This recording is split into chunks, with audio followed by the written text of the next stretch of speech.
Colin, I swear to God, if you're in here to just say Pokemon Trainers top 10, I'm not giving you that platform. I'm not letting you do that. Normally, when I make my tier lists, the only thing that you can do if you want to argue with me is tweet at me or go into the YouTube comments, and realistically, I can ignore that. But today, I can't ignore it. One-on-one debates. Me versus the people in my YouTube chat. I made a Discord that I'm going to be debating the main thing that each of these individual people do not like about my tier lists, and it's going to be a fair debate. With that said, let's get into some tier list debates. If you are unaware, my tier list looks like this if it's full. I know I didn't add a picture at the end of my tier list, my bad. This is what the tier list looks like. I just added the top 10 into here for simplicity's sake for the video. That's what we got. Let's get into some debates. First up, we're going to have Shigeo. Again, let's take a look at this tier list. What is your least favorite thing about my tier list? My issue is that Hero's below Byleth. I think Hero is ridiculous, to be fair. I'm getting my ass beat by Beast Mode Paul when I've been playing him. I think the biggest thing that makes Hero lower than Byleth is just, honestly, his frame data. Because his frame data is kind of bad, he has to be more committal than someone like Byleth, who, even though his frame data on some of his moves aren't great, I'm pretty sure, let's like double check. Yeah, Hero's forward air is frame 14, Byleth's is frame 12, and like the amount of work that the Byleth forward air does is insane. It's safer, it's larger, it kills people more than Hero's. But I think something you're kind of like, I guess, underestimating is Hero's general lack of needing to approach. He doesn't necessarily need to approach. Stuff like Minyu already makes your opponent like, okay, yeah, if I let you just get everything you need, then like it's just a losing battle. Why am I letting Hero get all this stuff? And if you let Hero get all of this stuff, he gets like Accelerator. Yeah, no, obviously. Yeah, it's stuff like that. And also when you get Accelerator too, where his burst range is like insane. That's he true. Just goes from, like, that one is true. But also then like he has from one side.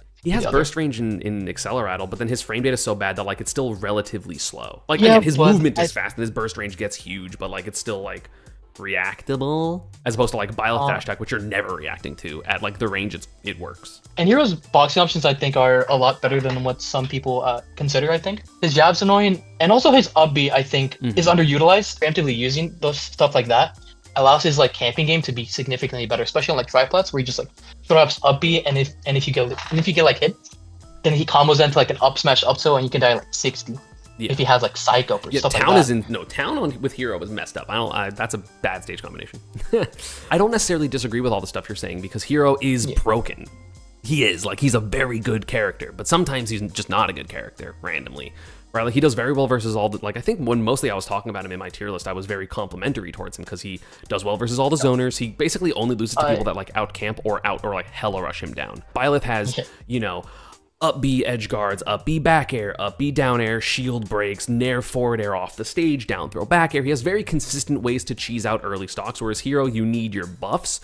But the thing is, if you play in like this awkward mid-range for Hero, it can be really difficult for him to like roll his spells because you see the spell come up and you just like run at him, right? And that's like a very good thing you can do, which is, effective in the people that I see beat Heroes like Paul or Akaki Kusu or whatever. I don't think his matchups are as polarizing as they seem because Aka's win record against like Tsubaki, the best Joker in Japan. I think he's up 2-0 against him currently. There's enough theory good and bad about him. Like people aren't exploiting this thing enough. And it's not even like we don't see it consistently, we just don't really see it. We've had like 2 good Hero results ever, being Paul at whatever that tournament was in St. Louis, and then Aka getting like top 7 or 5 at like a major or 2. But like all the characters above him, I've seen like they're either very consistent, have won majors, have like all these good things about them, have multiple high level reps. And of course that doesn't necessarily mean that a character is good because they have rep, or it doesn't mean a character is bad because they don't have rep, right? Like I know that that's how that works. But it's just hard when, like, in theory, so many of these things are broken, but, like, stacking them all together for that just seems really difficult. Because, again, he's, like, high, right? Like, I think he's 40th-ish, which is top half of the game. I think he's a very good character. I will say, I think most people don't really understand Hero, and I think you understand him more than most people do. Let's go. That's where we're going to end it, because I'll take the compliment. Let's go. Yeah. I've always considered Hero to be in, like, a shulk placement in the sense that he has all of this to do really well.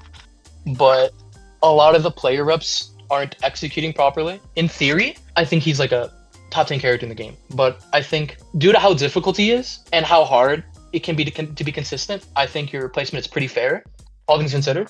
Mm-hmm. But in theory, I think he's like super broken, and I think disagree. and I think like matchups like matchups like Joker, I think could be like even. Yeah. Hey, I don't disagree with Stuff like you, that. but at least it Yeah. makes sense, which you ended up saying, so I'm not gonna move him. Thanks for joining, though. That was a lot of fun. I Yeah. appreciate it. I will Another now thing, banish big you. fan. Oh, okay, thank you. I appreciate Big it. fan, by the way. Banishing you. Goodbye. But the first thing I want to bring up is, in your video, you said, I would be scared to fight a Ridley as Inkling. That is the worst character you could have chosen. That matchup is free as... It is for me. Yeah, but I've I been just traumatized by say Caitlyn. because Ridley players are psychopaths. So, all Ridley of them. players are psychopaths, but I get All it. of them. I want one of the most underrated things about Inkling is her matchup spread. She does well against more characters than you would think. Beats Paulo, beats Roy, beats Joker, beats Snake, That's true. beats Kazuya, in my opinion. Your dash does beats go Cloud. under... Did you say... Yes, Inkling beats Cloud. And How? hell, Spargo agreed to be 2, so you can't call me that. Spargo says so, too. I fucking... Whatever. Right, Spargo also says it. I think the biggest thing about Inkling, even the matchups that we're talking about, Inkling, it's like, well, if I play perfect, I win all these matchups. But like half of the characters you mentioned are like characters that are like, ooh, you messed up, die. And so because of that, in my opinion, she just becomes a worse tournament character. When Sonic wins matchups, it's because he hits you and has a lead and doesn't get hit. Same with like Meta Knight's matchups, where it's like when he wins, it's I'm gonna hit you and I'm gonna fucking kill you. Whereas Inkling's is, I'm going to play perfectly around all of your stuff, chip damage you forever, and then eventually get a ledge trap at 170 that kills you. You're giving opportunities to all of these incredibly fucked up characters to be like, oh, I hit you off stage at 60, two-framed you, you're dead. And like, that's the thing, is I feel like Inkling, even in the good matchups, like against most characters, is on the back foot. And I can't value a character that plays on the back foot, not even like defensively, but like scared, because they have to, because they don't have good enough tools to make the other person worry. Do you have the ability to outplay opponents with back air and dashing around and jab and, you know, getting your throw up airs? Like, sure. We've seen plenty of Inkling players do well enough and just outplay people. But like sometimes a lot of better players or characters, even characters like in the same tier, don't have to outplay you. They just have to execute. But I did notice in the tier list, all your top 10, besides Pikachu, it's just, I'm gonna do my one thing against everybody. It's good when you don't have to alter your game plan, because then you just know what to do in every set. That's fair, and obviously, I wouldn't rate Inkling top tier or anything, especially not in this spawn-ass meta we're in.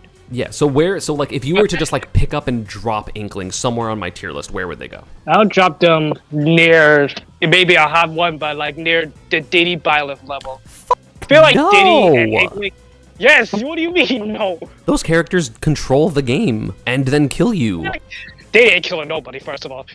You're not living versus a Byleth. Shut up. That Okay, I know character has Byleth, killed but- every top player at fucking 60 because of Nair runoff forward air. That shit kills too early. And Diddy Kong has banana into forward smash. What do you mean? Honestly, I think Diddy and Inkling have a lot of similarities. Except Good neutral. Diddy has monkey flip and has kill moves. What is kill moves? Forward smash? Back air. I can barely kill. It kills at 130 at the ledge, which is like 40% better than yours. Yeah, but I also have forward air, which kills at like 110. Yeah, if you somehow hit the sweet spot. I'll hit the sweet spot then. Don't. Yeah, that's the thing is it's like, yeah, just do it. It's like, yeah. But Diddy Kong like gets to do it easily because he just throws banana at someone from halfway across the stage out of a short hop and then kills them. If But I feel Roller like- was like 5 frames faster, this character would be 20 slots higher. I don't think any of the characters in C tier are bad. And I'm not gonna say Inkling's not outclassed. Fucking, there's a whole. You think he's whole high top tier? out there. Yeah, I do, because I'm a believer. Yeah, my character gets outclassed. They're top 25. It's like, what the fuck do you mean? It is really hard to convince me because you also agreed with all of the bad points about Inkling. It was like, yeah, they get clutched on. You're like, so true. I'm like, well, that's a big deal. Because I believe in Inkling. I'm not gonna be fucking like #1 defense force. She has her flaws. I hate to say, play better. I mean, no, true, play better. But what if the people that play the broken characters also play better? Play better than them. Got him. So true. So true. Thanks for joining. I appreciate it. Also, Very Palace wants next. So collusion. I am doing Palace next, yeah. Okay, so Terry. I want to talk about him and Ensign, if that's okay. Because I actually play Ensign. Do you want Ensign to go lower or higher? Lower. You get 1. I want to do Terry, because I have thoughts. This character's broken. I'm not gonna lie. I mean, hey, I said it in my video. I was like, this is probably too low. He's Like, I probably think- too low. I think Terry should go where Kazuya is. Either like one spot higher or one spot lower. In my opinion, Terry has the best frame data and safety in the game. If Terry gets in your face, he wins. Jab's -7 though, and like Fortzone is broken. Is Jab 3 -7? Or is it? Yeah, no, Jab 1 is -7. Terry gets zoned, sure, but he also has, in my opinion, the best zone breaking move in the game with Crackshoot. It's one of them. Crackshoot's -12 on shield, dude. What? Yeah. Why? Uh-huh. I mean, to be fair, that is shield grabbable. Yeah, it is, but also it's gonna hella cross you up. I'm gonna back air it personally, but yeah, no, Okay, that's fair. Pikachu privilege, Yeah, sir. obviously. Yeah. But like my biggest thing about Terry, like I think Terry and Aegis are really really similar because they're both characters that dominate in neutral and can kill you really really early, but they just get fucked up stage. Both their recoveries are ass. I mean, Terry's is better than Aegis, to be fair. Yes, but Aegis Mithra just has a better time in neutral because of her big ass sword and her fast ass speed. Low key, the main actual reason I put him low, I don't remember how much I talked about on the tier list, is like the can't run off of platforms thing. So if you can get him onto a platform, you're That's actually fair. safe, like 100% safe. You like Yes. just poke at him and then he has to run off a different direction and probably can't punish you. You ban FD, you ban town, and then like he's kind of struggling in advantage. Granted, he also has good, I died when I played Mustang on Wi-Fi. I got like spot dodge up tilted and then got up air up beat at like 39 before the spot dodge up tilt and I died. The spot dash attack is so stupid. Why does it combo into up air? Because like back when I like my peak hating of this character, when I thought this character was like top 10, I don't think he's there now because I've learned the matchup. You've grown. I've grown as a person. You're like, now he's top 15. Yeah, right. Because I also don't think Kazuya is top 10. I agree with your entire take about Kazuya. So like you basically want Terry to be somewhere between like me, Brawler, and Wolf. Yeah, I think that's a perfectly fine. Like I'm not gonna be like, oh, he should be like where Palutena is because I kind of agree. Hence why in my tier list I was like, I'm probably wrong about this one. you know what I saw. No, when you said I'm probably wrong, I said, oh, you're definitely wrong. Yeah, that's just my entire. This one I will move because I agree. I think he is at least better than Zero Suit. I got you to move a character on your tier list. I did a good thing. I was gonna be like, if he could edge guard better, he'd be super good. I was like, he just runs off Nair Burn Knuckles you. He just and also like he's ledge trapping you, and then you just he reads your jump Down because he's tilted, been down down tilted a lot, Yeah. and then you get near burn knuckled and you die. That shit's so dumb. I'll put him in better than Pokemon Trainer. Final offer. Yeah, Colin. I'm not letting Colin in if he's talking about Pokemon Trainer. Let's go. You did your work. I'm not gonna let you also do Incineroar. Fair enough. You got it. Aight. Peace. Bye, stream. Hello. All right, yeah. So what is your take on my tier list? What's the one you disagree with the most? I'm gonna have to go with Bayonetta. Being higher, I assume? Yes. How high? I would be okay putting her between Falcon and Byleth. I would personally put her between Yoshi and Sora. I don't know if you heard, or you probably have, that Bayo had beat. A Jigglypuff player also beat him. Senra beat him. I don't care. It's a local. But I've been watching Lima a lot, and I think he's been getting a lot better. Even though Bayo can struggle to kill sometimes when you're at that high percent, I think they've been utilizing more off-stage options with Bayo, getting in those positions where you can get those back airs. I kind of understand where you're coming from because Bayo does a lot of damage, is terrifying. Like if you don't know the matchup, you're screwed. And there's a couple of characters that like you can kind of figure it out because like they play the game, even if they have like something really stupid. Like Palutena plays the game, Fox plays the game, even at some level Aegis plays the game. Whereas like Bayo doesn't. Like if you're not crouching at roll distance when she's at ledge, you're gonna get ABK'd off ledge.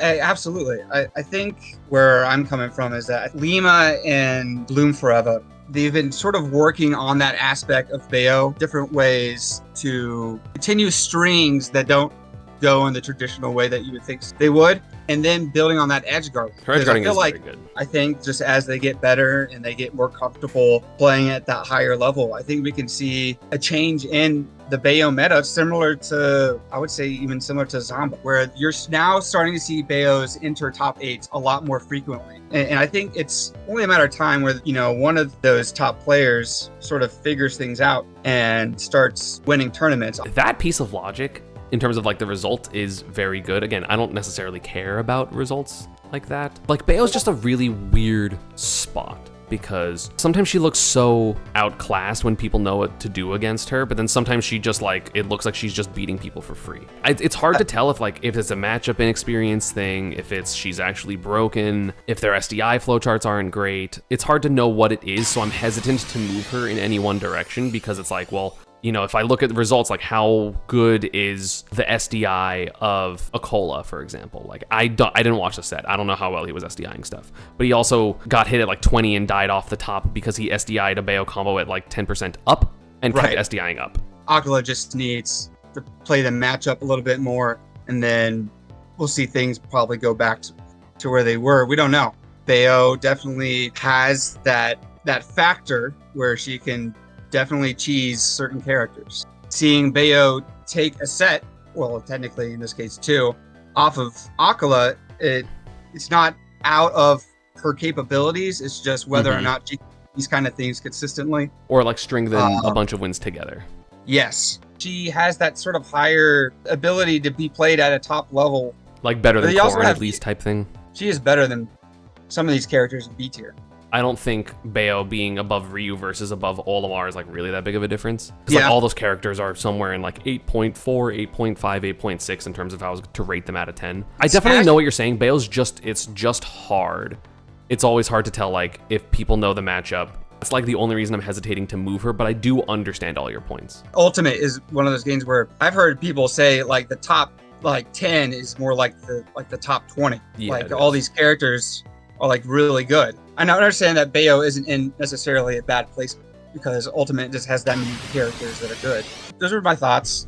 Because I don't main Bayo, so I can't really different those kind of like frame data arguments and stuff like that. So I know I might have definitely that limited perspective of being in that Rob position, but I don't really have much else to say.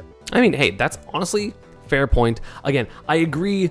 It's just hard to know how important it is because, again, like if you're like not 100% understanding of everything she's doing, like she goes up like 20 spots or 15 spots or 10 spots at least. So again, I'm not going to move her, but I do appreciate all of your arguments. Thank you for joining. Have a wonderful rest of your day. Yeah, you too. Thank you. Peace. What is your hot take about my tier list? If you ever went to high school or like school in general, you got that guy that's always in the group projects and like, you know, they always look over everyone's shoulder and they just kind of skate by like dead center. That's Marth. First off, why is he 37 below Lucina? Because that doesn't make sense. He's not consistent. He doesn't have a down tilt. Yeah, I mean, he may not be consistent, but at the end of the day, Smash is a game that is getting progressively better for people that just mash options. I mean, take a look at Japan, for example. They mash and mash and mash and mash. So true. And they get success. Marth, you just mash forward smash and people die at 20, 30, 40. Because he needs to space all the time in a game where people are just kind of YOLO running up doing shit. It's really hard for me to be like, yeah, he's really good. He has to space very perfectly a lot of the time to get his maximum value. Plenty of characters are good at just running up in your face. Plenty of characters are good at running away and not even worrying about getting close, like projectile characters like Samus or Duck Hunt. He also doesn't have good enough combos to kind of make up for it. Like there's a lot of characters that even if their neutral is hard, they hit you and ba ba ba ba ba ba ba. Like the biggest actual reason is Lucina edgeguards people way better. You don't have to worry about accidentally getting a sour spot as Marth in an edgeguarding position can oftentimes make your edgeguard no longer a thing. A tipper's good, but a sour spot is bad. Like it will ruin the edgeguard, whereas Lucina will kind of always just get the edgeguards. Edgeguarding for those two characters is very important in how they get kills. This isn't even necessarily because I do really well versus them, because like Krieg, I feel like when they win, it's actually just like, oh, player diff. They're just outplaying people because Riziasu's like an old god and Leo's Leo. And of course the characters do have strengths, but in my opinion, all the characters have strengths. I've seen DK players go crazy. Like when you watch like T3 Dom, and you're like, damn, Belmonts do so much stuff. But like that doesn't mean that that's going to happen all the time, and that doesn't mean that there just aren't weaker characters, and I just think Marth is one of those weaker characters. Fair, but I mean, I think Lucina's probably about 7 spots too high. I think probably right between Violet and Falcon. I think Marth probably realistically needs to be just above Bowser, if I had to guess at where they kind of fit in. That would be fair. And you've got Robin a little bit too low. I'm just going to do a hot take on. Well, it's not really a hot take because I know Angel will agree with me on it. And we'll wrap it up because we swapped off of Marth. But like the biggest thing about Robin for me is just like you lose your good things. Like I would rather Fire, Thunder, and Levin be literally worse moves, but have them all the time, and I think that character would be significantly better. Fair. I think if you had Levin all the time, it would be way, way better. Because I mean, you can kill most characters at like 40 or 50. Levin's fucked up. Like when Robin has all their tools, they're a pretty good character. I mean, granted, you can just like crouch and kind of avoid projectiles and stuff. I just think losing your stuff is awful, and there's not many characters that do that. The only other character I can think of that like loses their resources, other than like Hero's mana, is like Steve, but that doesn't count. Plus Robin heavy, like same weight as Roy. Come on, and live till like 160, 170. Listen, I will move Marth higher than Crom, and you've convinced me. I'm gonna move Lucina down, and you are the only person to get a double move down. I'm gonna put her above Diddy. I can agree with this. So now they're closer by like 10 spots. I will agree to all those things. I can agree to this. I gotta go to bed. I'm 40. Good night. Bye-bye. Thanks for joining. Later, bro. Was that fun, chat? I wonder how mad people are going to be that Marth is higher than Crom.